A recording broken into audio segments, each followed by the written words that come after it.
அனைவருக்கும் வணக்கம். பாரம்பரிய திருவள்ளுவர் குல வம்சம் பிரசன்ன ஜோதிடர் சுபம் மாரிமுத்து திருப்பூரிலிருந்து இந்த பதிவு உங்களுக்காக. இன்றைக்கு உங்களுக்கு ஒரு அற்புதமான ஒரு விஷயத்தை இன்னைக்கு நான் உங்களுக்கு சொல்லட்டுமா? நீங்கள் கேட்பீங்களா? எப்போ கேட்பீங்க? இடவிடாமல் கேட்பீங்களா? உங்களுக்கு ரொம்ப ரொம்ப ரொம்ப ரொம்ப ரொம்ப ரொம்ப முக்கியமான விஷயம். நான் இவ்வளோ தூரம் ரொம்ப ரொம்ப ரொம்ப ரொம்ப நான் சொல்லவே மாட்டேன். அதை விட ரொம்ப ரொம்ப முக்கியமான விஷயம், இதுவரைக்கும் காதில் கேட்காத விஷயம், உங்களுக்கு பிடிச்ச விஷயம். ஆனால் கண்டிப்பாக இந்த பதிவை நீங்கள் கண்டிப்பாக கேட்பீங்கன்னு சொன்னால் அற்புதமான ஒரு விஷயமா நான் உங்களுக்கு கண்டிப்பாக சொல்கிறேன். உங்களால் கேட்க முடியுமா? உங்கள் வாழ்க்கையில் நீங்கள் தெரிஞ்சுக்கணும் அப்படிங்கிறதுக்காக நான் சொன்னேன்.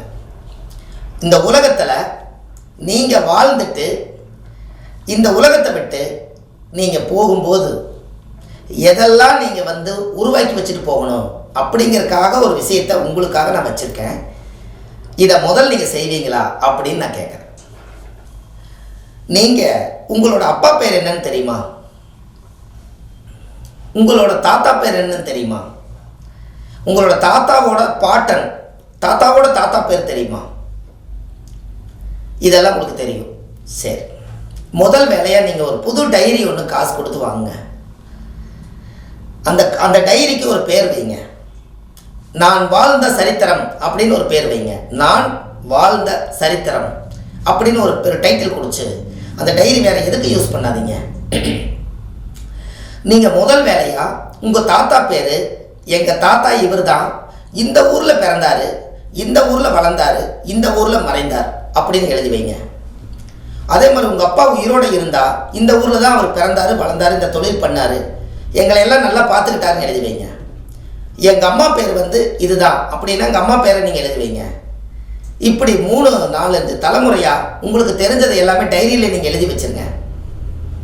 இந்த டைரியில் நீங்கள் எழுதி வச்சு உங்களுடைய குலதெய்வத்தை, சாமியை நீங்கள் என்ன கும்பிட்டீங்களோ அந்த சாமியோட பேரை எழுதி, அந்த சாமி எந்த ஊரில் இருக்குது, அந்த சாமிக்கு என்ன பூஜை வழிமுறைகள் பண்ணாங்க, ஆதி காலத்தில் பூசாரி பட்டம் யாருக்கு கொடுத்தாங்க, அந்த காலத்தில் கட்டளதார்கள்லாம் யாரெல்லாம் இந்த கோவிலை உருவாக்குனாங்க, எல்லாத்தையும் அந்த டைரியில் எழுதுங்க.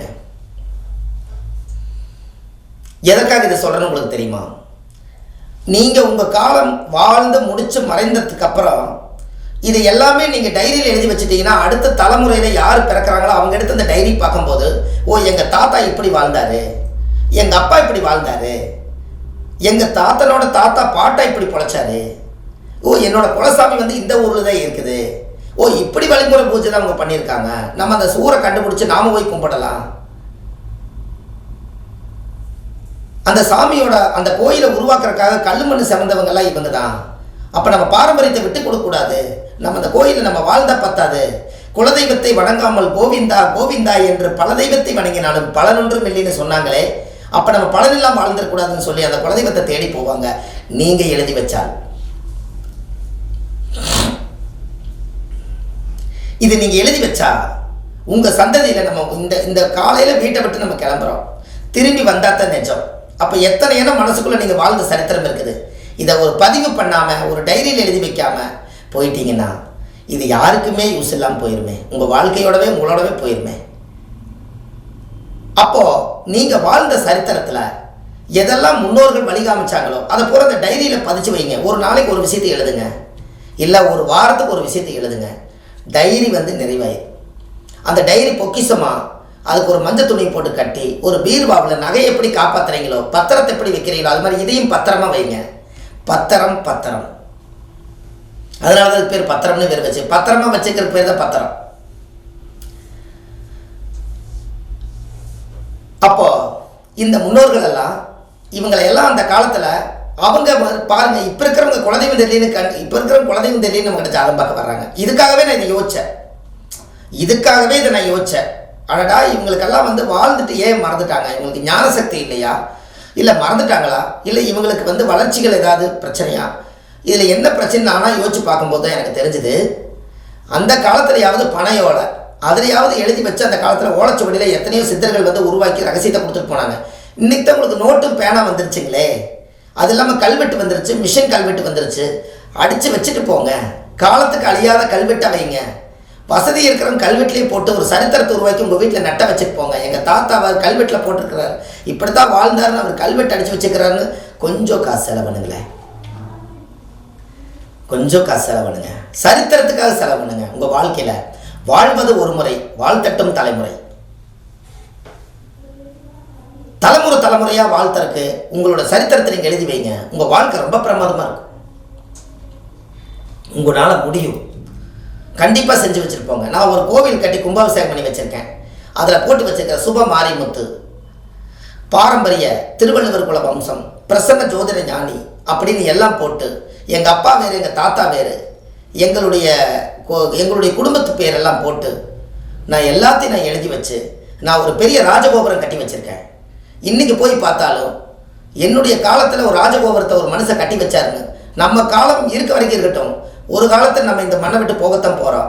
அன்னைக்கு எனக்கு பிறக்கிற பையனுக்கு ஒரு குழந்தை பிறந்தால், என்னுடைய பையன் எனக்கு என்ற வளர்த்தியில் இருக்கார். அவருக்கு இன்னொரு 5 வருஷம் 10 வருஷம் போனால் கல்யாணம் ஆகும். அவருக்கு ஒரு பேரம்பேத்தி பிறக்கணும். அவங்க கொஞ்ச நாளான விவரம் ஆயிடுவாங்க. அதுக்கப்புறம் போய் எங்கள் தாத்தா தான் சுப மாரிமுத்துன்னு ஒரு குழந்தை சொல்லும். அப்போ போய் பார்த்தா அந்த ரெக்கார்டு அங்கே இருக்கும். ஓ, எங்கள் தாத்தா இவ்வளோ பெரிய வேலையை அந்த காலத்தில் செஞ்சு வச்சுக்கிறாரா, அப்போ நம்ம போய் காப்பாற்றணும், எங்கள் தாத்தாவுதாக்கு அப்படின்னு அதை கட்டி பிடிச்சிக்கணும். இதை நான் இன்றைக்கே உருவாக்கி வச்சுருக்கேன். நான் உருவாக்கி வச்சுட்டு தான் உங்களுக்கு சொல்கிறேன். 108 சாய்பாபா கோயில் ஒன்று கட்டுறேன். 154 அடியில் ஒரு முருகர் சிலை ஒன்று கட்டணும்னு ஒரு சங்கல்பம் வச்சுருக்கேன். வாழ்ந்தால் மட்டும் பத்தாது, வாழ்ந்தோம் இருந்தோம் போனோம்னு இல்லாமல் ஒரு சரித்திரத்தை உருவாக்கி வைக்கணும். அதுக்கு அந்த சரித்திரமே உங்களோட கல்வெட்டு தான், நீங்கள் கொடுக்குற டைரி தான். இந்த டைரி நீங்கள் நிச்சயமாக எழுதுனீங்களே அந்த பதிவு கேட்டு ஒரே ஒரு நன்றி சொல்லுங்களேன்.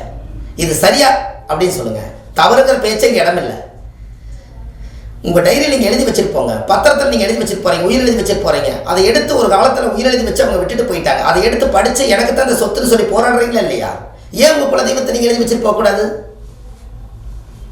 உங்கள் அப்பா அம்மா பேர் எழுதி வச்சுட்டு போங்க. நீ யாருக்கு பிறந்தேன்னு தெரியாமல் போயிடக்கூடாது. பாருங்கள், உங்கள் தாத்தாவுக்கு நீ பிறந்து நீ பேரம் பேத்தீங்க, உங்கள் தாத்தா வேற தெரியல, நீ யாருக்கு பிறந்தேன்னு தெரியாமல் இருக்கக்கூடாது அப்படிங்கிற ஒரு விஷயத்தை இதில் கொண்டு வருது பாருங்கள். எழுதி வைங்க. எங்கள் தாத்தா இவர் தான் நெஞ்ச நிமித்தலாம். சரியா தவறா சொல்லுங்க. தவறு பேச்சே இல்லை, வார்த்தையில சொல்கிறேன். அப்போ உங்களுடைய உள்ளத்தில் இருக்கிறது எல்லாமே உலகத்துக்கு சமர்ப்பணம் பண்ணுங்க. கண்டிப்பாக உங்கள் வாழ்க்கை நல்லா இருக்கு. என்னோட அனுபவத்தில் சொல்கிற உண்மைகள். நான் எந்த ஸ்கூலில் படித்தேன், எனக்கு வாத்தியார் குருநாதர்கள் யார், எங்கள் அம்மா எப்படியெல்லாம் கஷ்டப்பட்டாங்க, எங்கள் வாழ்க்கையில் நானெல்லாம் எந்த பாதையில் நடந்து வந்து நான் வளர்ந்தேன், நான் எவ்வளோ சம்பாதிச்சேன், எத்தனை பேருக்கு தான தர்மம் பண்ணினேன், இப்படி புண்ணியம் செய்வதற்கே புண்ணியம் செய்திருக்க வேண்டும் அப்படின்னு நீங்கள் எல்லாமே சொல்லி இந்த உலகத்தில் நீங்கள் இதெல்லாம் நல்ல விஷயங்கள் எல்லாம் இருக்கோ அதையெல்லாம் எழுதி வச்சுட்டு போங்க. யாரெல்லாம் நம்மளுக்கு எதிரியாக இருந்தாங்களோ அவங்களே எழுதி வைங்க. அந்த தண்ணி குடிக்க மாட்டாங்க. கண்டிப்பாக இதெல்லாம் நீங்கள் செஞ்சு பாருங்கள். உங்கள் வாழ்க்கை எப்படியோ இருக்கும், எங்கேயோ போயிருவீங்க. அதாவது சரித்திரம்னு என்னன்னு தெரியுமா உங்களுக்கு? ஒரு ஆத்மா 120 வருஷம் ஒரு ஜாதகத்துக்கு ஆயுள் கொடுக்குது. இந்த 120 வருஷம் நீங்களே சாப்பிட்டு நீங்களே வாழ்ந்து நீங்களே போகிறதுக்காக 120 வருஷம் இல்லை. 20 வயசு வரைக்கும் உங்களுடைய பெத்த தாய் உங்களை குழந்தையா பார்த்துக்கிறாங்க. 20லேருந்து 30 வயசுக்குள்ள நீங்கள் ஒரு குடும்பஸ்தர் ஆகிறீங்க. 30லேருந்து 40க்குள்ள நீங்கள் ஒரு பெரிய மனுஷன். 40லேருந்து 50க்குள்ள நீங்கள் ஒரு பெரிய ஆள். 60 வயசுங்கும் போது உங்களுடைய வாழ்க்கையிலே ரிட்டையர்ட் ஆகிறீங்க. 60 வயசுக்கு மேலே 120 வருஷத்துக்கு எதுக்காக ஓய்வு காலம்னு கொடுத்தாங்கன்னா, நீங்கள் வாழ்ந்த பாதை, நடந்து வந்த பாதை, எழுதின பாதை எல்லாத்தையும் மீதி இன்னும் 60 வருஷத்துக்குள்ள உங்களுக்கு எவ்வளவு ஆயுள் இருக்குதோ அது வரைக்கும் யோசிச்சு ஒவ்வொரு காலத்திலையும் நம்ம என்னெல்லாம் எழுதி வச்சோமோ அதெல்லாம் எழுதி வைங்க. டைரியில் எழுதி வைங்க. பத்திரம் எங்கே வச்சுக்கிறீங்களோ அங்கே வைங்க. இல்லை உங்கள் பேரில் லாக்கரில் வைங்க. பெரிய பொக்கிஷம், அது மிகப்பெரிய பொக்கிஷம். அப்போ கண்டிப்பாக உங்களுடைய வாழ்க்கையில் நீங்கள் தெரிஞ்சுக்கணுமா வேண்டாமான்னு நீங்கள் சொல்லுங்கள். இதெல்லாம் உங்களுக்கு தெரிஞ்ச அற்புதமான விஷயம்தான். இதை கண்டிப்பாக நீங்கள் பண்ணுங்கள். உங்கள் வாழ்க்கையில் மிகப்பெரிய மாற்றத்துக்கு ஆளாயிருவீங்க. அடுத்த சரித்திரத்துக்கு நீங்கள் தொடர்ந்துட்டே இருப்பீங்க. இன்னும் என்னென்னலாம் செய்யலாம்னு சொல்லி அந்த டைரி நிரப்பிடுவீங்க. அந்த அளவுக்கு உங்களுடைய வாழ்க்கையில் நீங்களும் மனசு நிரப்பிடுவீங்க. மனம் போல் நீங்கள் செய்யுங்க. டைரி எழுதி வச்சு குலதெய்வத்தையும் பெற்ற தாய் தந்தைகளையும் தாத்தாவையும் நீங்கள் மறக்காமல் இருப்பதற்கு இது மட்டுமே ஆதாரம் ப்ளஸ் மூலாதாரம். உங்களுக்கு இந்த பதிவை நீங்கள் கேட்டுட்டு எனக்கு ஏதாவது ஒரு கால் பண்ணுங்களேன். ஒரு வார்த்தை நீங்கள் சொல்லுங்கள். என் உடம்புலேருந்து ஒரு உற்சாகமான ஒரு வார்த்தை, இந்த பதிவு கேட்டார். கேட்ட உடனே எனக்கு ஃபோன் பண்ணி சொன்னார் பாருங்க, அந்த நன்றி பாருங்க, 1 கோடி ரூபாய் கொடுத்தாலும் கிடைக்காது. ஒரு வார்த்தை ஃபோன் அடிங்க, நான் எடுக்கிறவங்களுக்கு போனேன்.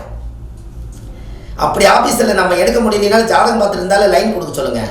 ஸ்டாஃப் இருக்காங்க, கொஞ்சம் கொடுக்க சொல்லுங்கள், ஒரு வார்த்தை பேசுங்க. ஏன்னா நான் போட்டதுக்கும் கண்டுபிடிச்சதுக்கும் ஆதாரத்துக்கும் நீங்கள் கொடுக்குற உற்சாகம் தானே. இது பெருமையாக எதுவுமே கேட்டு வாங்கலை. நீங்கள் இந்த வீடியோவை முழுசாக பார்த்துக்கிறீங்கிறது எனக்கு தெரியுமல்லவா. நான் உலகம் ரொம்ப பெருசு, இது எப்படி கொண்டு போய் உலகத்துக்கு சேர்த்துவீங்க? இந்த வழியில தான் போக முடியும்.